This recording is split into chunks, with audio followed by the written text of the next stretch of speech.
Scientific evidence requires scientific tests.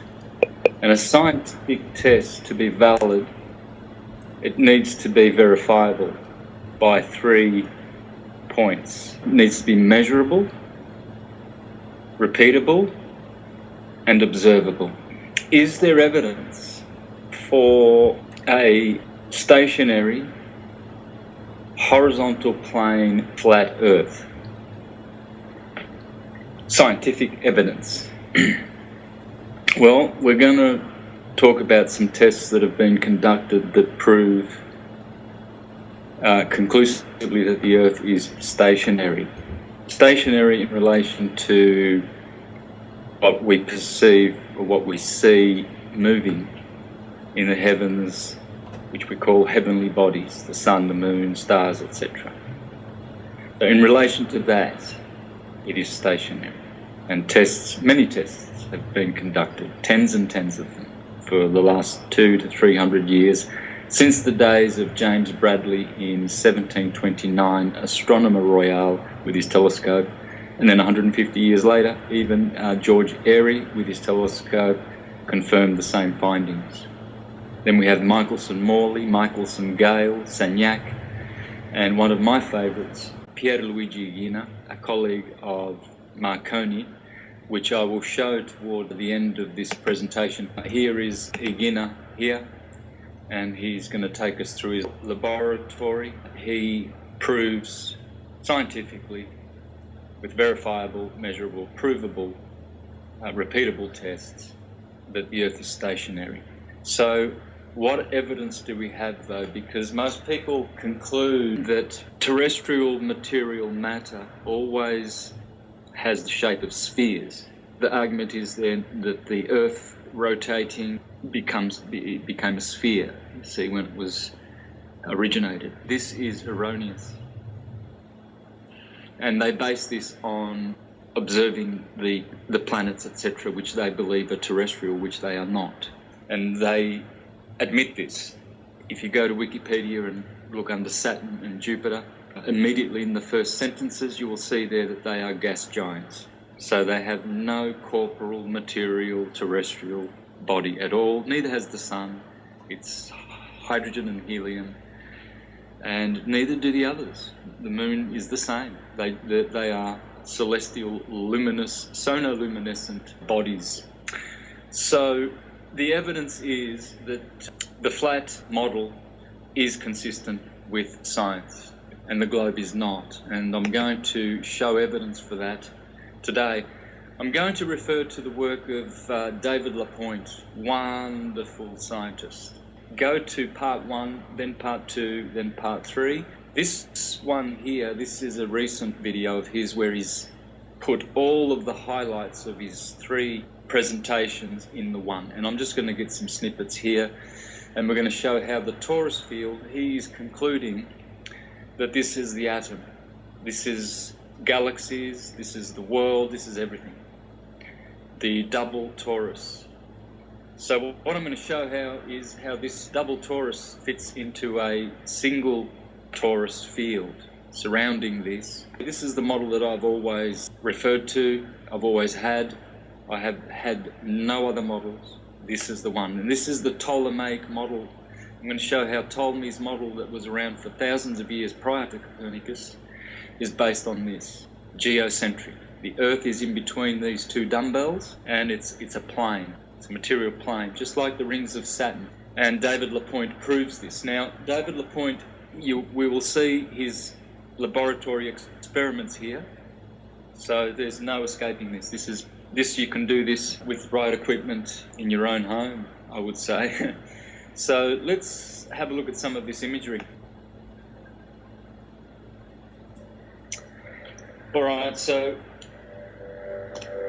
this is the center here of the Taurus Field, and what he's showing is here is where galaxies are formed. This is the center of all atoms, this plasma. Now, he generated this plasma effect in the laboratory, in this glass encasement here with argon, hydrogen, helium, and air. And these 2 dumbbells facing each other are Taurus fields. One positively charged, the red, and one negatively charged, the blue. Were used in these experiments.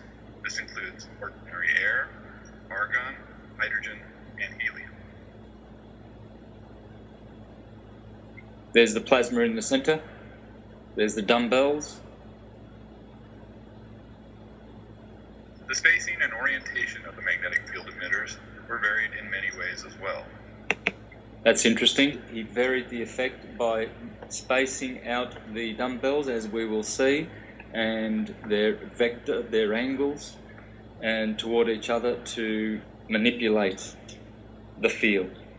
Here he is again. But they also formed a disk of plasma around the nucleus, as well as ejection jets along the axis. And here is where he gets his inspiration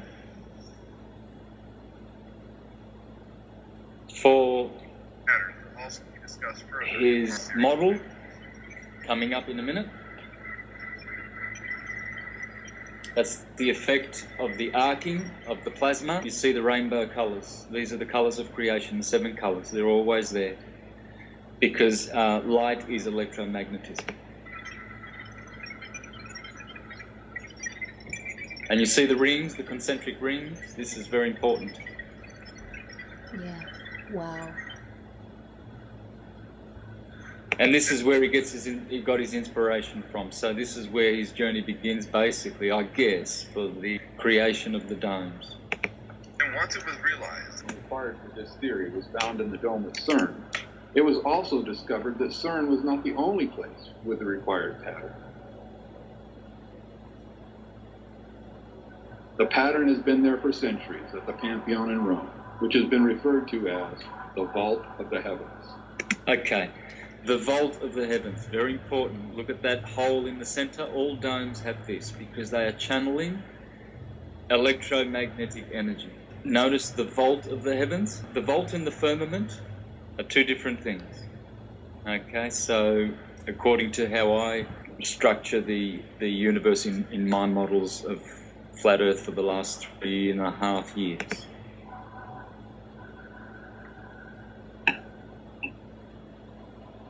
Peter's Basilica. Everywhere is this dome. Basilica. There's the hole.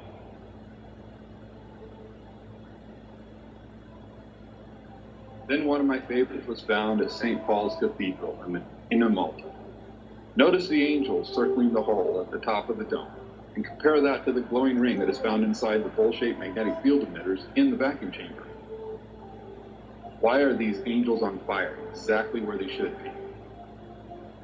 Much more on this dome and the others later in this series of videos.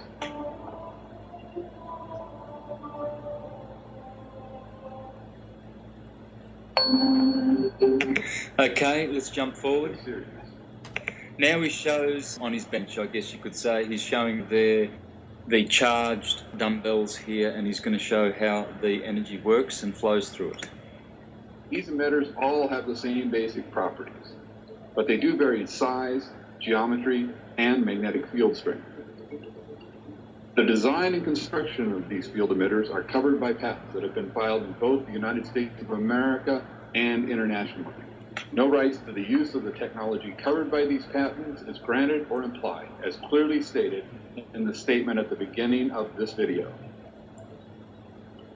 Notice how these ordinary non-magnetized steel balls are held in place at the center or nucleus of these field emitters. The point I want to make is this ball in the center. Yes, so there's an argument here. If the Earth were a globe, conceding that the Earth is a globe, it would still be stationary because either the dumbbells move or the ball in the center moves, okay? There's one concession there for the globe, but then there's many other problems. Galaxies, there you go, they're flat. So when the argument comes up that the flat Earth there's nothing else in the universe that is flat, well, that's not right, because galaxies are spiral galaxies, etc. The Copernican heliocentric model supposedly is flat. All the planets revolve around the sun on a pretty much a flat plane with very little deviation. There is some deviation to the plane, of course, but it's still flat.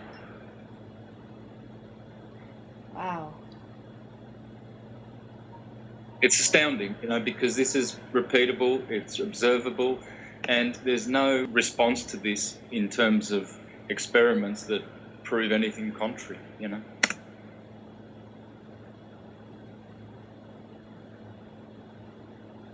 On and around Saturn. And this is also very important. So we see this is interesting because we've got flat and a sphere, okay? Now, the sphere is the most common form in nature. In fact, the dodecahedron is the master of the four polyhedra, which are the creators of the universe, which correspond with ether, the dodecahedron, the octahedron air, the tetrahedron fire, the hexahedron earth, and the icosahedron water. And they would correspond to ether, plasma, gas, liquid, and solid. So here we see flatness, okay? Just building an argument here, or just with visuals, and then we'll come to the crux of the matter. Okay. 1703. Let's have a look at what we got there. Look at the jets here of these galaxies. Okay? Wow. Very telling. There they are in the laboratory. And we're going to see how these jets work in a minute. Beautiful. Cause both magnetized and non-magnetized. And here we go. What he's done now is he's put this glass in between the two bowls. What he's got is the positive on top, negative below, and he's got these ball bearings, these steel balls here. And you'll notice concentric rings around the center, okay? Balls to form the amazing arrays shown here. The only thing holding these balls in position are the magnetic fields emanating from these two balls. Could this truly be the way that atomic and Their structures are properly explained? I believe so. Let's take a look at the forces at work in the nucleus area of these bowl-shaped magnetic fields.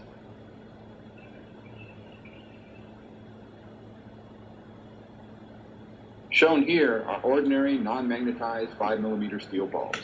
These bowl-shaped magnetic fields induce a magnetic field into each steel ball, which causes them to repel each other while at the same time keeping the balls structured together.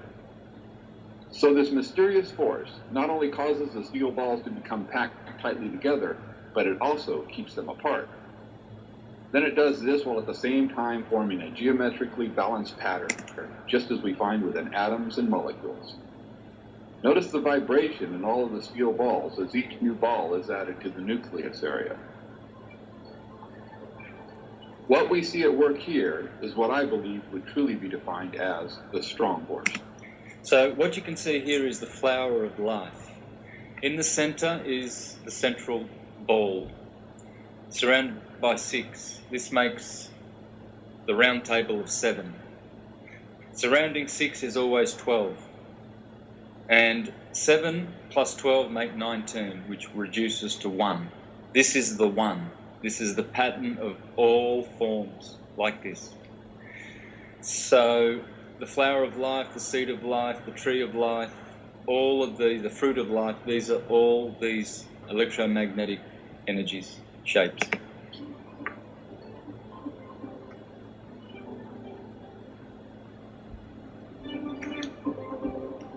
As This is the one. Okay. the strong force.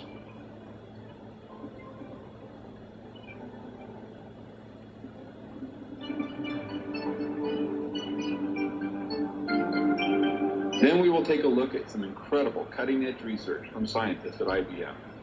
This is an atomic force microscope image of the actual structure within a nanographene molecule. Now we see the image of the nanographene molecule superimposed on top of the array of steel balls that were formed in the nucleus area of the bowl-shaped magnetic fields.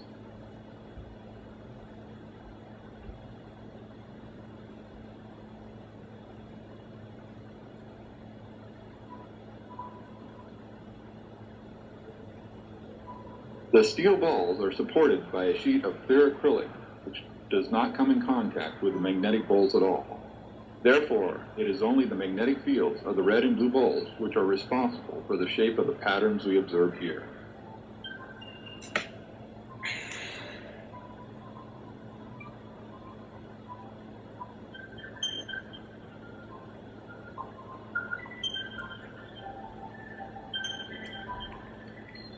Here we see 3 mm steel balls in the nucleus area of the magnetic fields. Notice how they can trade positions with the other balls in the array, but the basic geometric pattern is always maintained.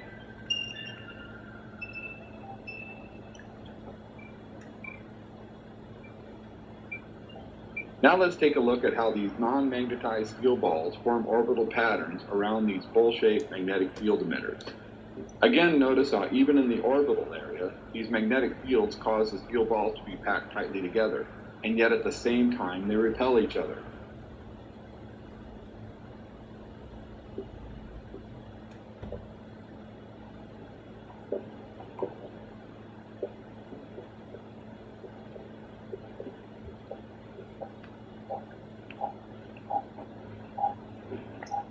Now, this is interesting because this leads me to the question of lands within concentrically going outward from a center. So this would be, say, land mass, this would be water, and this would be more land mass. Or this could be even ice, like the ring of Antarctica, if Antarctica were a ring which surrounds the Earth. I'm not too sure or pedantic about that. We just need to have a look at this, and this might bring some inspiration. But it could be a barrier of some kind.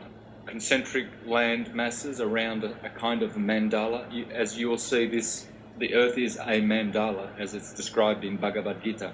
Bhumandala. Bhumandala. Bhu is the world, and mandala is, well, it's a mandala. So Jambudvip, so this island is islands within islands in Bhagavad Gita, Srimad Bhagavatam, and all of these old books.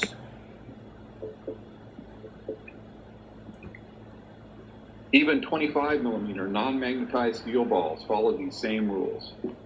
I believe it is time to reevaluate our theories of atomic structure and the forces that work therein. As you can see, a wide range of steel balls were placed around these magnetic fields with the same basic results.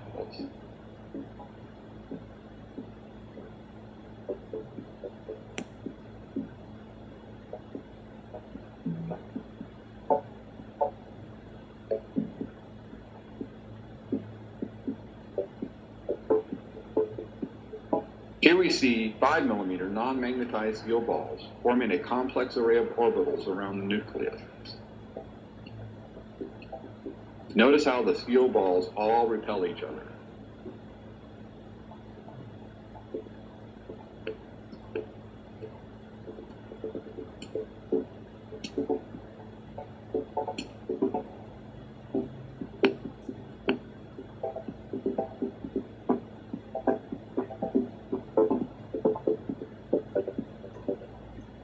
The red and blue balls are identical in construction and magnetic strength. The only difference is the magnetic polarity of the balls. The red balls are north magnetic polarity, and the blue balls are south magnetic polarity.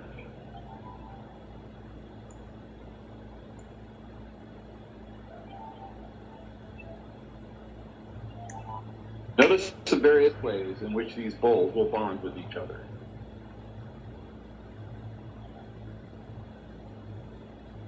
Here we see how the large and small balls interact with each other magnetically.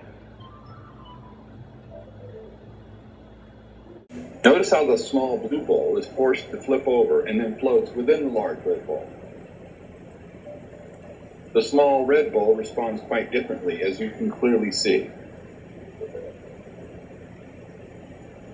Then we find the same rules in effect within the large blue ball.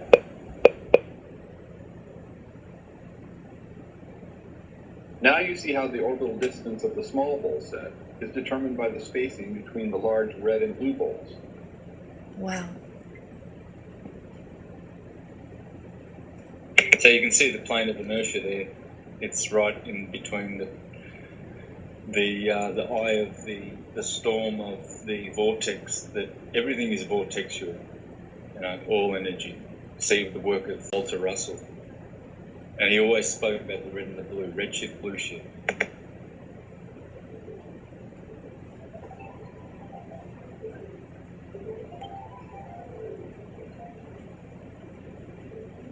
This same principle applies to magnetic balls placed within the orbital equator area perpendicular to the large one. So he said, orbital equator area. This is the plane of inertia. See the work of Ken Wheeler. The plane of the inertia is a what? It's a plane. The planet is a flat horizontal plane.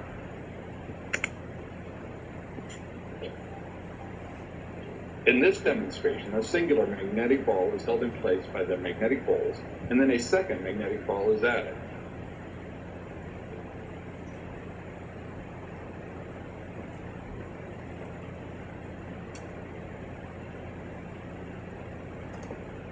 Then it was discovered that this orbital effect is there, even when the polarity of the magnetic field emitters is reversed.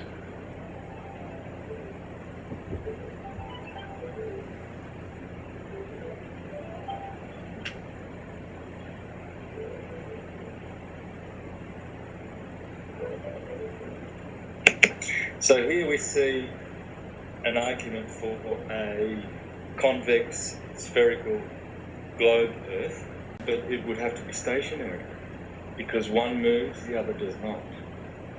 So it could work, but how would gravity work and all its other complications, the so-called force of gravity, especially at the equator of the ball, because there would be more differential of force problems with that.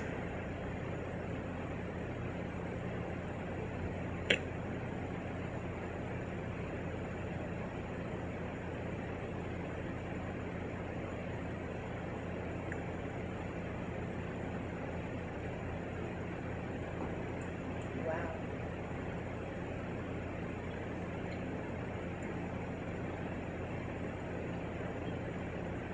0.2 millimeter steel balls into the large bowl to reveal the true forces at work in the Southern Crab Nebula.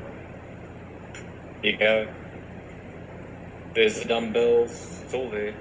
You can see how those balls interacted with the lines of force, so-called lines of force. It's all Taurus fields. So this is ferrofluid. The balls are suspended in the fluid. We know the Earth's core is of iron. That's ferro. Ferro is iron. And so the solid, firm parts of the Earth floating on the waters would be a good way to visualize this. You see ferrofluid at work, showing the magnetic patterns formed within these bowl-shaped magnetic field emitters. Then, for the very first time, it's now possible to actually repel non-magnetized steel balls with a static magnetic field. The magnetic field emitted from these bolts induces a magnetic field into the steel ball and then repels it along the axis of these magnetic field emitters. This knowledge is the key to understanding how these magnetic fields confine the nucleus of all matter, from electrons to galaxies. Electrons, atoms, to galaxies.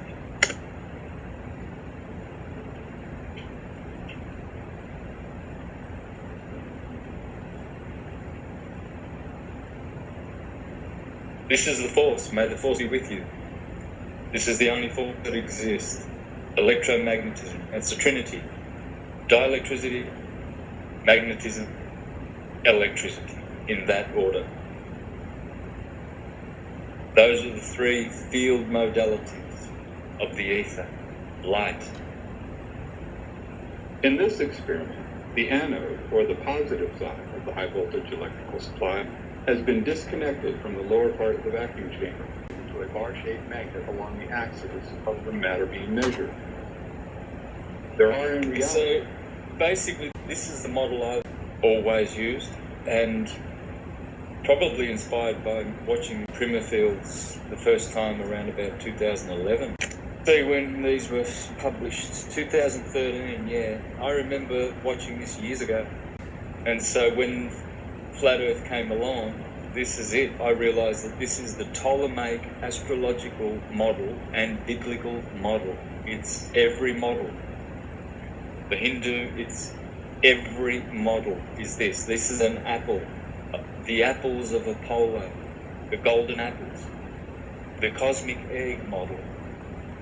This fits in with the Jewish Kabbalistic 10 concentric ring model. This is the firmament.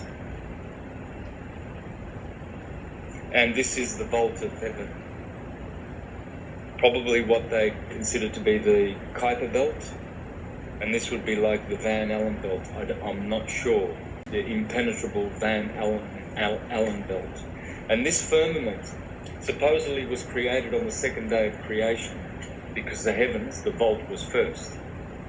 Heavens and the earth. So the plane was already there. The plane of the earth goes across here. And this is the tree, the Yggdrasil tree in the center, the tree in the book of Daniel. Every tree. It's like Jacob's lamp. And life ascends going upward into the heavens. Polaris is here. So the North Pole would be in the center here, in this little cup, little dome here. And then the stars, they are attached to the firmament. The Greeks taught that, the Bible teaches that. And also the sun and moon and the planets, the 5 planets. And somehow they are attached to this firmament here, which is convex, facing the earth, which would also explain why the south pole around Sigma Octantis in the so-called southern hemisphere seems to circulate, because this is a trick of light. It bends and distorts the pole and makes it appear as though there are 2, but it's not. The disco lights in the disco, they also do this distortion. It's very easy to see if you follow disco lights. Well, the dark energy is the ether. Dark light is the source light. White light is the force light. And that's dark energy, or what they call black holes, everything black, dark matter, dark energy, black, dark. All of this is relating to the true source, the true light, God, ether. And the waves of light generated through the ether, as sound is generated through the air, those waves, that is the light. There are galaxies, two bowl-shaped magnetic fields around the nucleus that cause this measured shape of magnetic field. To a bowl-shaped magnetic field. Yes, so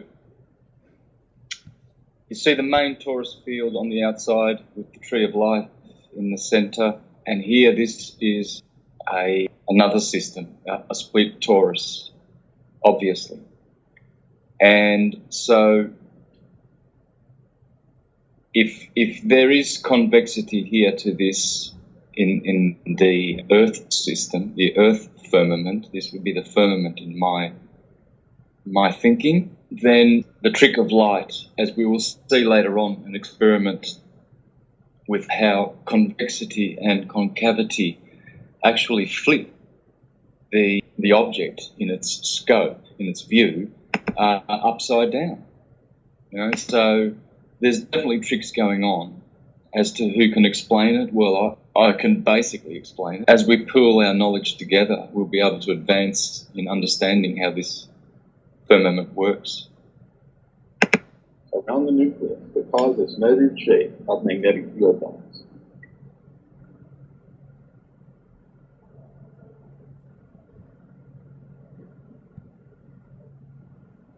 As you can see there, the outer Taurus field, built into Taurus fields, is what's called electromagnetic precession. And that's a very telling word. The Lemur frequency, electromagnetic retardation, it's another expression for it. Precession is very appropriate because in astrology we have what's called precession, where the zodiac belt is slipping continually in relation to the ecliptic.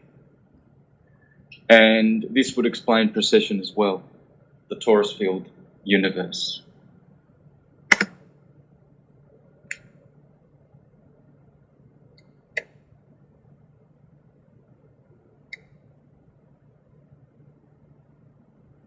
Here is the basic shape of the magnetic fields that emanate from a typical structure in space. Now let's examine some structures in space and see if we can't find evidence for this shape at work in galactic formations. There it is. That's the plane of inertia. Flat disks, planet.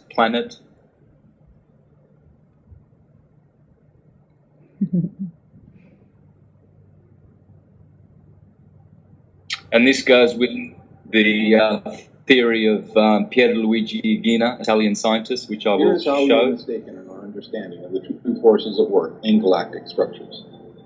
There you go, the true forces of work in galactic structures.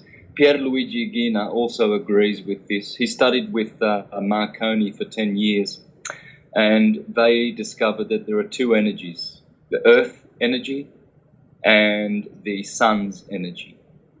And so they describe the Sun's energy as turning over a stationary Earth, as we will see in a minute. And so this compaction here on this inertial plane is where matter, so-called, is coagulated, congregated, condensed. It's an incandescent condensation, as Walter Russell will put it.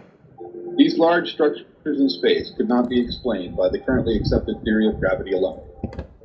So as we studied these structures, it was assumed that some extra source of gravity was required to explain how all this matter could be held in orbit around the central star in these galaxies. This is how the theory of black holes became accepted when trying to explain these structures. It was a totally reasonable line of thinking, but it was found that even using black holes with incredible gravity, we could still not explain how these large structures in space are held together and function. So the next mistake that we made was to assume that some other extra matter was there to explain these large structures in space.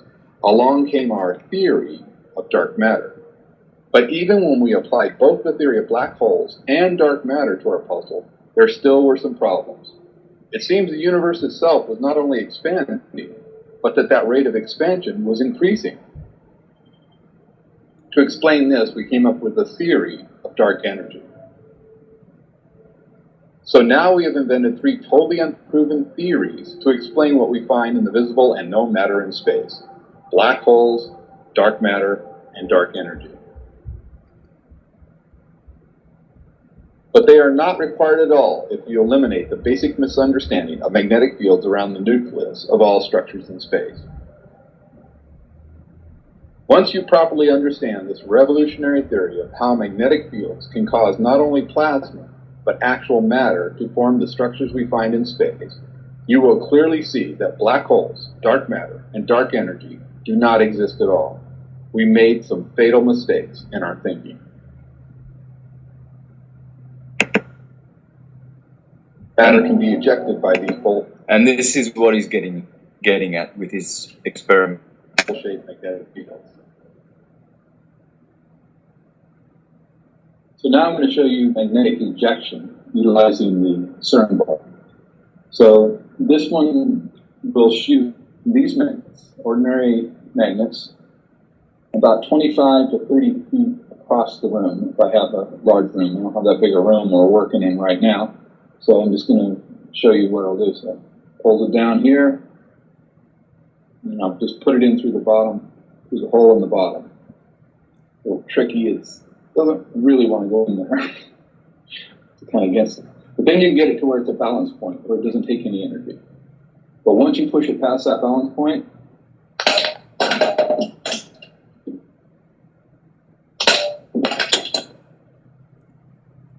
Bye-bye dark energy. knowing that all matter has a magnetic component to it, you can now see how these incredibly strong, bowl-shaped magnetic fields in space could accelerate matter to nearly the speed of light without requiring external electricity, black holes, dark matter, or even dark energy.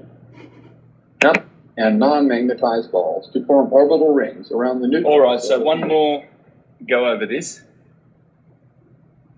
There's the flat plane. And what you see congregated in the center there is a misshapen flower of life. And this is how a flower of life is produced. There you go. All right, so what we've got here is the flower of life, which is so important in all the ancient cultures. It was the blueprint of creation. It is connected with Metatron. It is connected with the Kabbalah. There are 19 balls here, one in the center, surrounded by 6, surrounded by 12. This is King Arthur and his 12 knights, Jesus and his 12 disciples. This is creation. And this is how it is manifest on an inertial plane. That's the only place where matter can congregate. Its matter is congregating in disks, you see. And there might be some squareness to the Earth. I'm not saying that the Earth is just a disk. I'm not even assuming that. I am assuming that the Earth is stationary because of all the scientific experiments that have been conducted. So that's a done deal. There's no argument. We're going to argue it's at the shape of the Earth, not whether it's moving or not. Let's go to the Earth is stationary. This is one of my videos I uploaded in July of 2017. Okay, so what we've got here then is Pierluigi Igina in his laboratory. Now, what's significant about this experiment is that we can see it with our own eyes. We can't see the preceding experiments that have been conducted throughout history because the guys who conducted them, they didn't have cameras filming their tests, unfortunately. Here is inside the laboratory of Pierluigi Igina, and he has connected this machine here to 2 antennas, one in the ground, one above the ground, one receiving Earth and below the Earth, one transmitting energy received from the sun. And both he and Mark, who worked together for 10 years, and they concluded from these tests that the Earth is stationary because the strobe lights in the laboratory show movement, and between the 2 flashing currents of electricity, there is a rotating. It appears that the room is moving, and so Igina says that this is what caused scientists to conclude that the Earth is turning. But they are incorrect because they see things in reverse. And so it's very interesting that this man has been able to prove the Earth is stationary. He is also famous in Italy for making an instrument which prevents earthquakes and another one which causes rain. And he has many times conducted these instruments with 100% accuracy, caused rain, earthquakes, and the presence of many people. One such experiment he conducted, he showed the sun night to the mayor of his town and many other important public, political and judicial to establish that infrared light back then. And we're going to see some infrared in a moment showing penetrating onto the Earth for 1,200 miles, showing a flat Earth. So there's the flashing lights, and he points to those lights and explaining to the interviewer that this is proof that the Earth is stationary. Because, as he says, the solar energy is rotating, whereas the Earth's energy does not have an extra rotation to it. Because all toroidal electrical magnetic energy is rotating. So it's all moving. Nothing is not moving. So when we say the Earth is stationary, well, it's stationary in relation to what we perceive as moving above us. But there may be some kind of other movement of the Earth because everything is moving. But in terms of this solar system, it is stationary. So a flywheel, I guess, whatever encases a flywheel has to be stationary, or vice versa. A gyroscope. I always think of a gyroscope.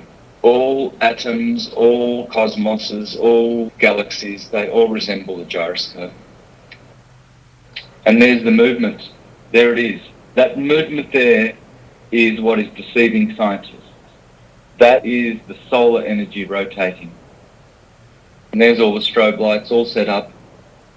It's all very fascinating. There's the word stroboscopico. Telescope. There it is. Now, I have made a video based on this, and it's in English. I've translated his speech. It's only a 12-minute video. I urge people to watch this. I'll put it in the description below. Here I am. As you can see, it's 3 minutes. This is the title. Please remember. There's me. Okay, so there's the title there. The Earth is Stationary by Scientific Experiment. Santos. Have a listen to that. Give it a go, you know, if you're still on the fence. Do it.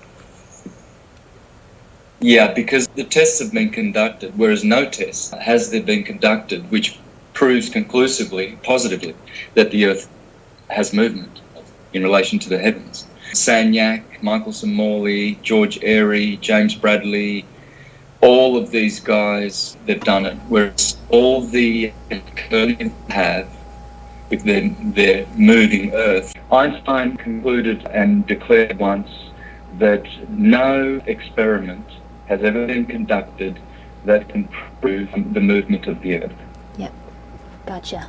This building here shows evidence that they know what's going on. Tree of Life in the centre, spiralling staircase and dome. Okay, so firmament-like structures on the inside. There's the Earth. There's the North Pole. Everything goes round and round.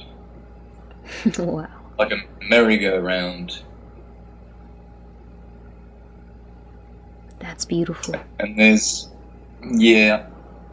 So it's in your face. There's no doubt about it. They know that the Earth, that's why all these domes turn up. St. Peter's Basilica, etc. There's always these domes to channel energy.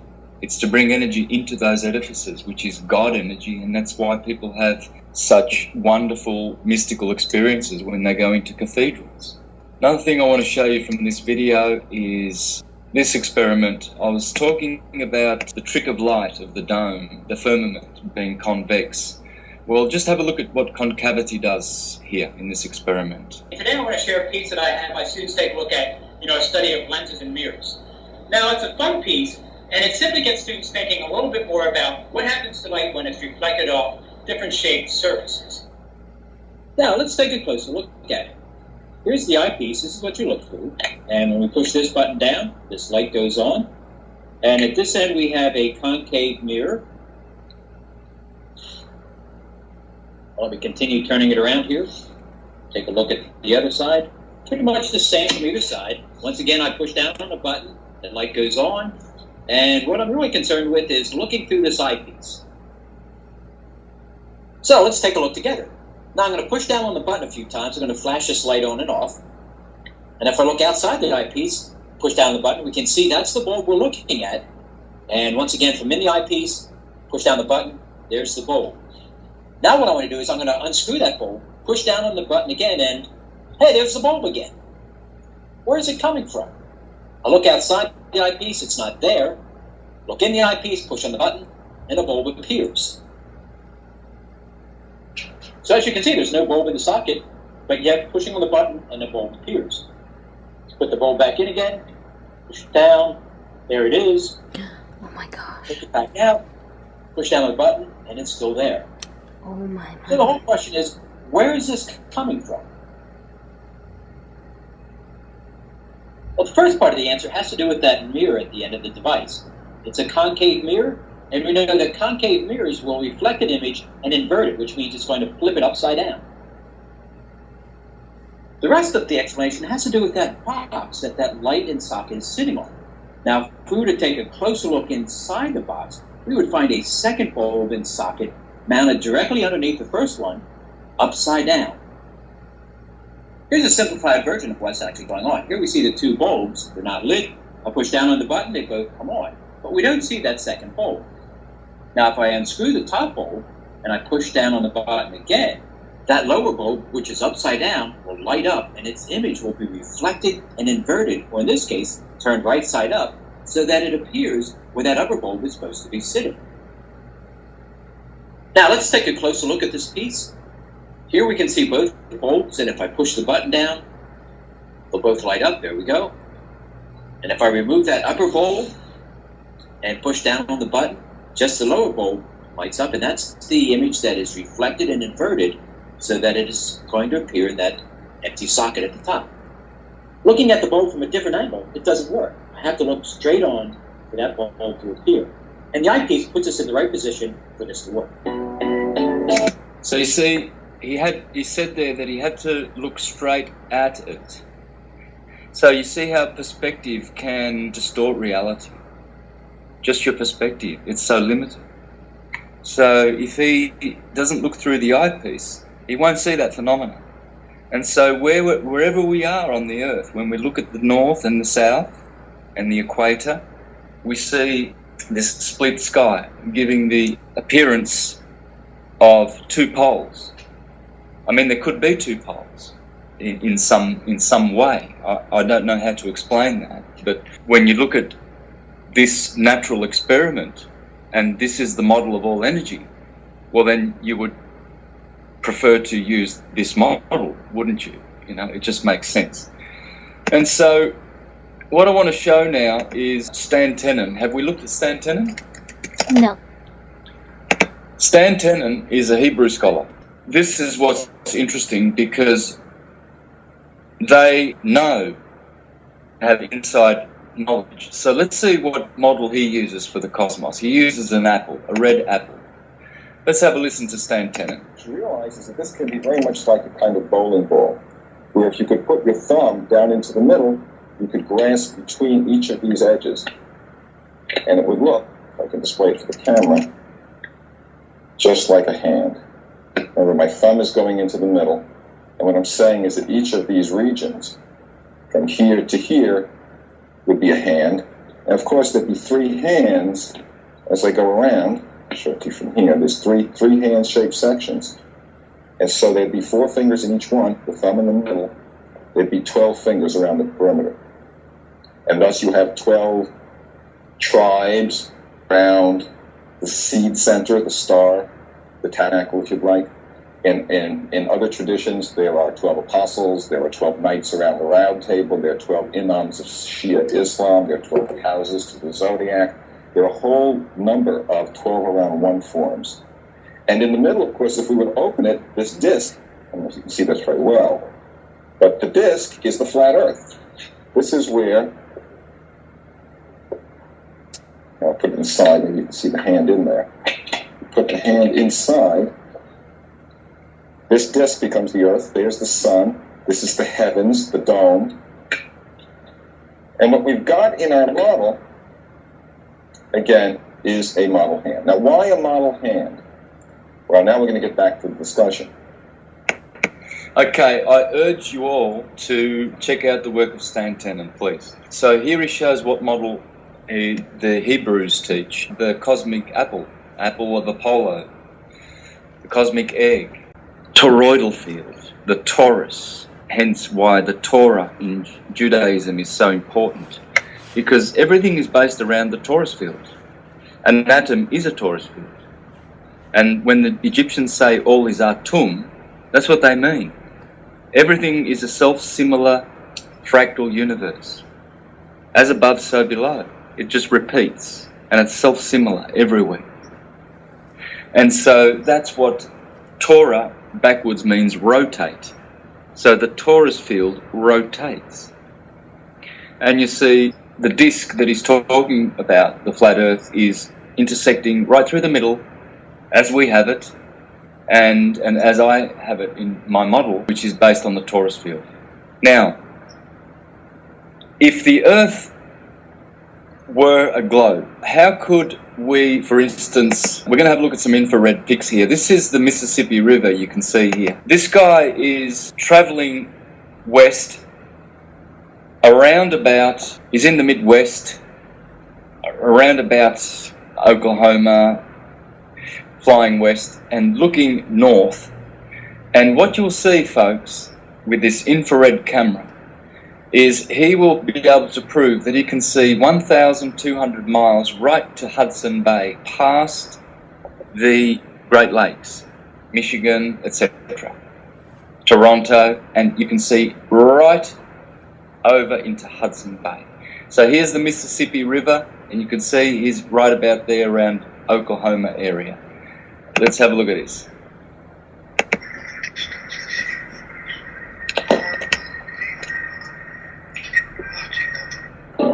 Dark river there, that's Mississippi. Now we're starting to fan a little bit more. There's some haze on the window, it was scratched or something. It was very annoying. I don't know whether you can hear this guy. He's narrating. He's giving a good explanation of what he's seeing. The camera around. I'll try to hold that haze. Look at that clarity! Wow. See, I've increased contrast in Adobe Premiere. Incredible! Look at that river. That's the Mississippi. And that's what you see, Illinois, right there. Incredible contrasting, folks. Look at that. Wow. Man. I'm using a Sony AX53 camera. I think he just said he's using a Sony MX3 camera. With a 950 nanometer infrared filter. With an infrared filter. The zoom capability is about 30x. So there's a flat Earth. Infrared does not have the ability to straighten the Earth. It's not going to happen. It's just that it penetrates. It penetrates all the particles of molecules of water in the air and the density and the mist, etc., and it just penetrates because it has a red wave, and it's a long wave. It reaches through particles.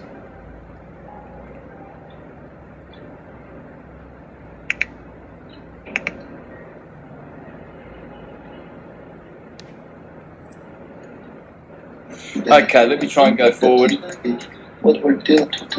Now what he's going to do is he's going to show how... Okay, so let's have a look at some analysis. So there's Hudson Bay. He's got Hudson Bay from Oklahoma, folks. What I imagine to be Oklahoma. I don't know whether he stipulated in this video. Please watch it. Flat Earth exposed. I just don't know what to say. Incredible flat Earth footage. And he's just showing here. There's Lake Superior before it. There's Lake Superior, and there's Hudson Bay. There's about, what, 300 or 400 miles just in that. Let's have a look at Hudson Bay.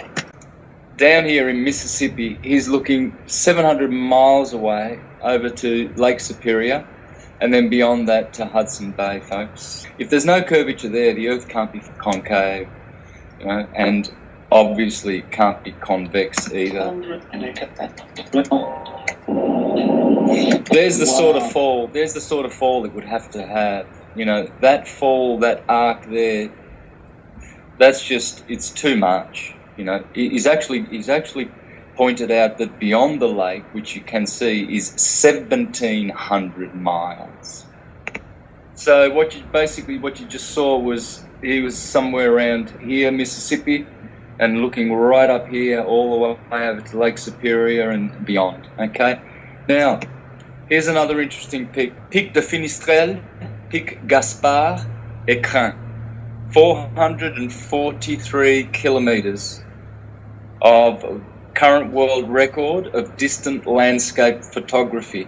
How can this be possible? If you're standing on the Pyrenees in Spain, looking over to the Alps in France, and seeing all of the peaks and beyond, because obviously you must be able to see beyond. If you can see down to your eye level and the Mediterranean flat in between for 200 miles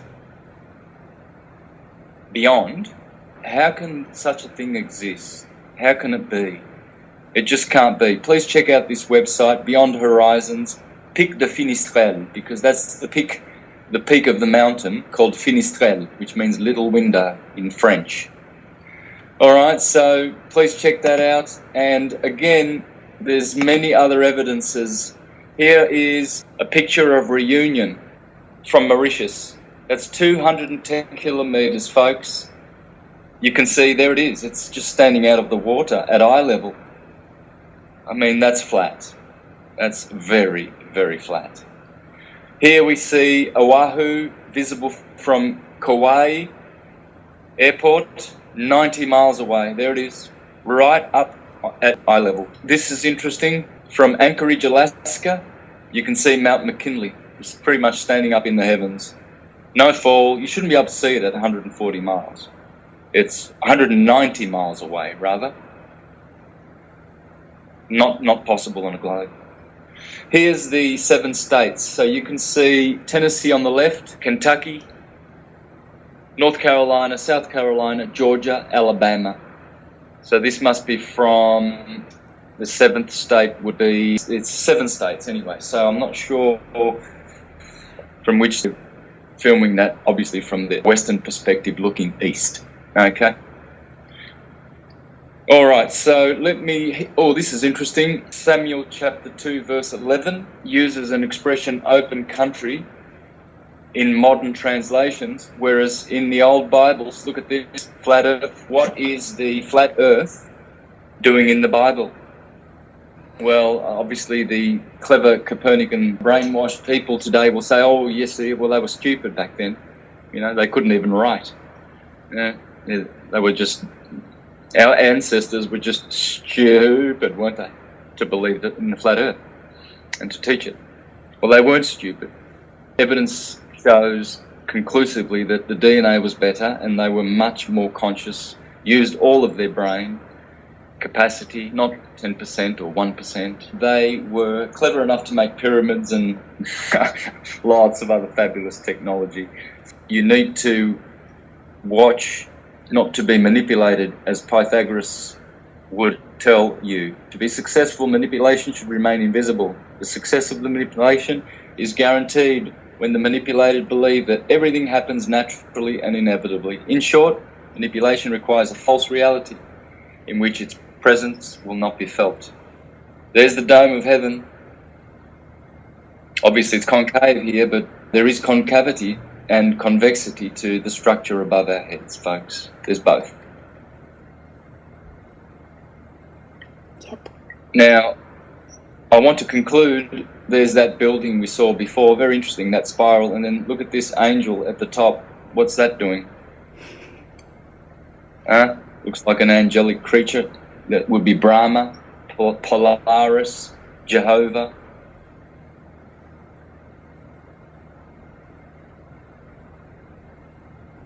Bhagavad Gita says that the earth is called Bhumandala, and so it is a mandala. It's a mandala. Please study the Sri Mandala and all of these different variations of mandalas. The earth is a mandala. It's called Bhumandala.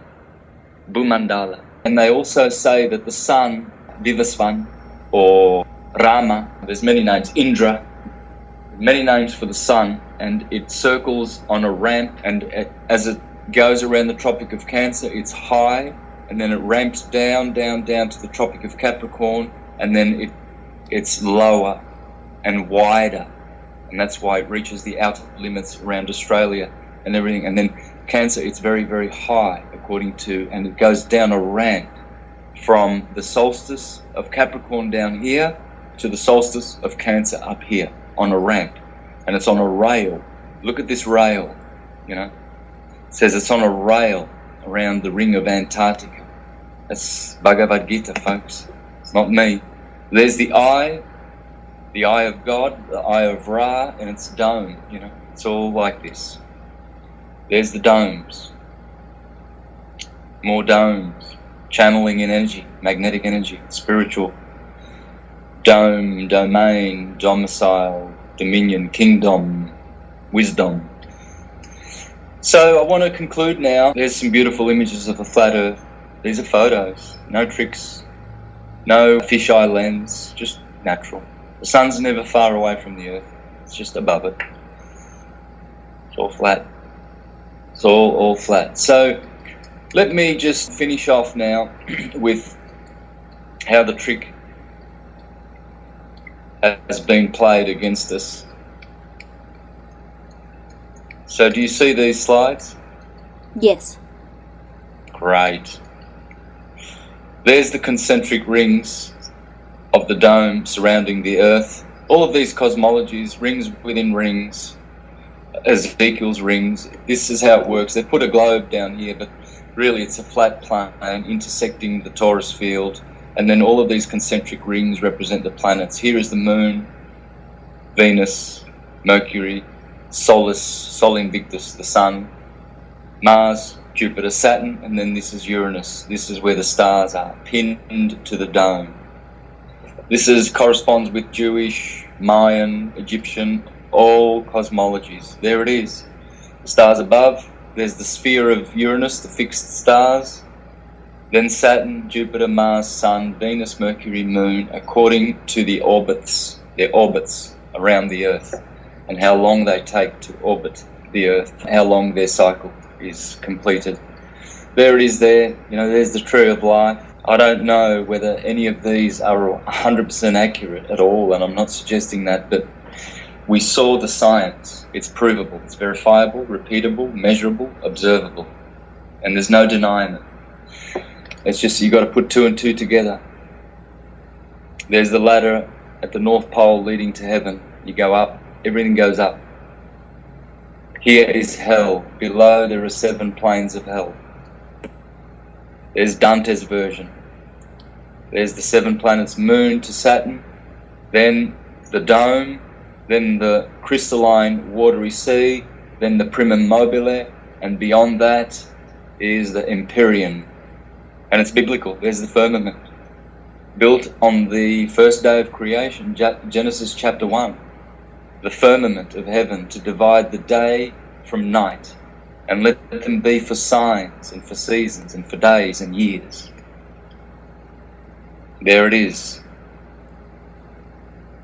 It's all there. There's the dome. There's the 7 planets.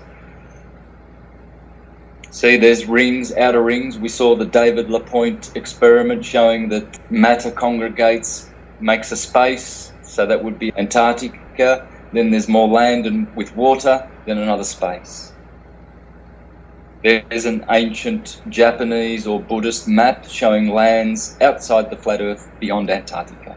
Sir Captain George Hubert Wilkins, who was a colleague of Admiral Byrd, Wilkins travelled 5,000 miles beyond Antarctica, according to his logbooks, and he said that there were lands beyond, unexplored by mankind. So how does all this trickery happen, folks? Well, I'll show you how it happens. There's Copernicus, a Jesuit. The Jesuits started only 40 years after Columbus came back with news of the confirming that the Earth is flat. And so all of these they're all coming back saying, yep, the maps are correct, it's all flat. And then the Jesuits came on. The black nobility funded Copernicus. You can see his hand gesture here. This is a Masonic Jesuit hand gesture, folks. When you see this, you know they are insiders. You can see Nick twice. Saint Nick. Who is Saint Nick, folks? It's the devil. It's Satan. Okay, so this is a satanic philosophy. His whole book was based on motion of the Earth, which never before was ever implied or suggested. Copernicus, he dedicated his book to Pope Paul III, who, when we look at Pope Paul III, we see that he was a Farnese, okay? Who are the Farneses? Well, they pretty much control the Rothschilds, the Windsors, all of Latin America. Fidel Castro comes from... This family is related to Castro. Castro controls the Americas. He's a Jesuit. This family here created the Jesuits, okay? And the Counter-Reformation. Alessandro Farnese, Pope Paul III, he funded Nicholas Copernicus, and it is to Pope Paul III that Nicholas Copernicus dedicated De Revolutionibus Orbium Coelestium, on the revolution of the celestial spheres. So he's actually talking about revolutions of the celestial spheres. He's not really including the Earth in here. So there might be some kind of redemption for this guy, but you'll see they all making the hand gestures. This guy here is responsible for a lot of evil that's ever happened. He created the Jesuits with the Borgia family, and they were the conquistador families who conquered Spain, and they needed a globe. They could not allow the New World Order to begin based on the flat earth truth. They had to change times and seasons, as it says in the Bible. After this guy comes along Pope Gregory, who changes the calendar, times. Whereas this guy changed seasons. How? By bringing in false doctrines, the satanic globe. This guy also is responsible for the death of many great people, truthers in his time, and the Inquisition. They began the Inquisition. The Inquisition has never gone away. Changed its name in 1965 to the Congregation for the Doctrine of the Faith. That's the Inquisition, folks. It's still alive. Before that, it was called... It survived as part of the Roman Curia, the Vatican, the corporate... These guys are the CEOs of the corporate structure of the Vatican, basically. And they conquered the world. They stole land off everybody and they created the globe. In 1908, it was given the name of the Supreme Sacred Congregation of the Holy Office. Okay, that's the Inquisition. These guys started the Inquisition, folks, the Jesuits. And you can see here that Copernicus, the Jesuit, dedicated his false doctrine to Pope Alexander the Jesuit, because it's all a Jesuit lie. It's a Jesuit psyop. Here we have same hand movement. This is... No, that's Christopher Columbus, excuse me. Let me just grab that. Christopher Columbus. As you can see, Columbus comes from the Colonna family from Rome, and they were at war with the Orsini family, and they became the Guelphs and the Ghibellines. And the Guelphs became the Windsors. And the Guelphs also became the Rothschilds, the Orsini family. This family also are conquistadors. So this is how the deception began, really, with Christopher Columbus setting sail. The Colonna family. Columbus comes from the Colonna family, very powerful papal family in Rome, who conquered the Americas. Nicholas Copernicus. There's Isaac Newton. Now, Isaac Newton is also in this club, this secret club of satanic. They needed him in the late 1600s to salvage this failing moving Earth. So, and along comes the right dude, Galileo Galilei. So he was also instrumental. Yeah, you can see the same hand signals. His most famous expression, "E pur si muove," it moves. He didn't blind. He knew what he was doing, betraying the ignorant masses to a satanic demon cult of pillaging and warring against all free nations with their false globe model. And what does Galilei mean? Well, this is the joke, the joke's on you. Just like with Santana, with his model, Hebrew scholars, this is esoteric knowledge, to know the Earth's flat. And the joke is on masters. And how they do things like Nicholas Copernicus, Nick, Galilei. Why? This is singular, Galileo, which means to move. And Galilei means to move. It's a joke, folks. He's probably not even a real guy, History has been etymology dictionaries with Galilei. This one says circle. Okay, the circuit of Galilee. The metaphysical meaning of Galilee means rolling, turning, a ring, a circuit, a band, rolling energy, momentum.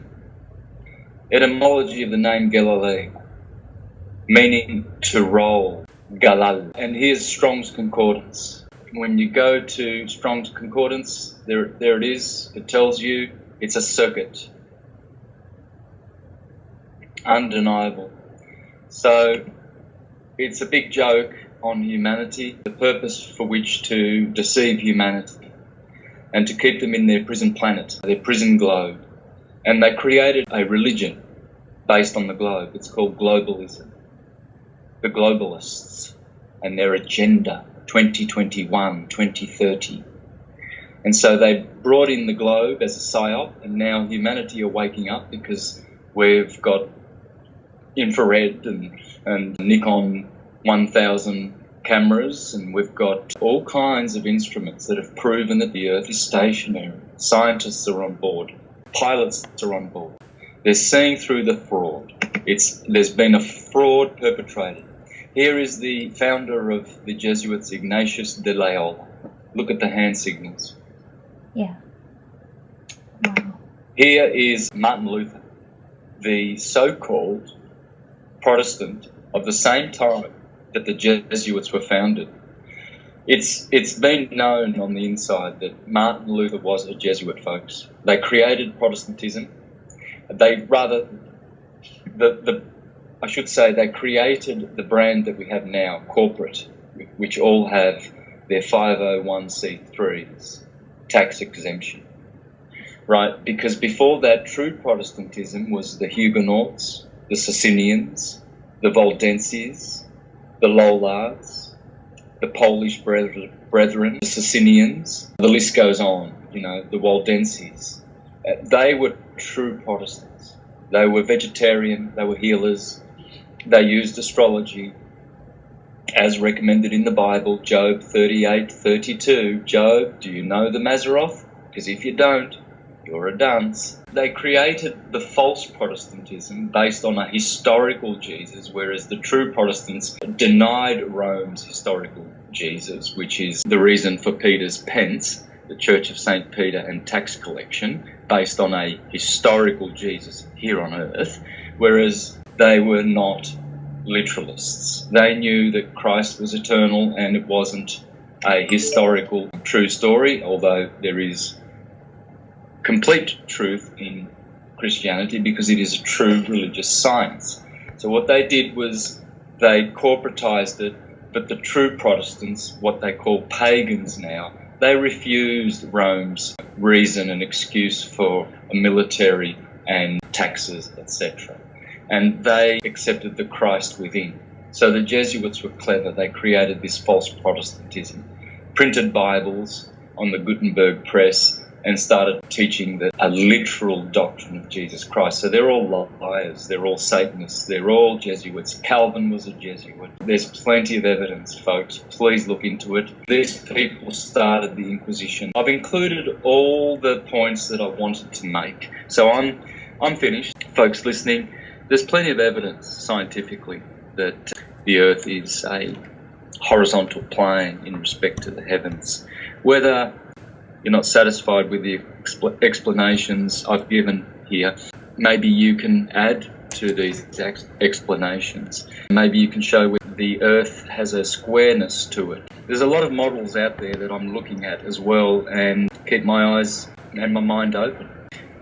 The reason why I've stuck to this model up until now is that I can penetrate deeper the mechanics of the universe and syncretize all the cosmologies better with this model. So I just want to finish with a great video called Government Documents Admit Flat Earth. Please watch that, folks. Dean Oddle. All right, thank you.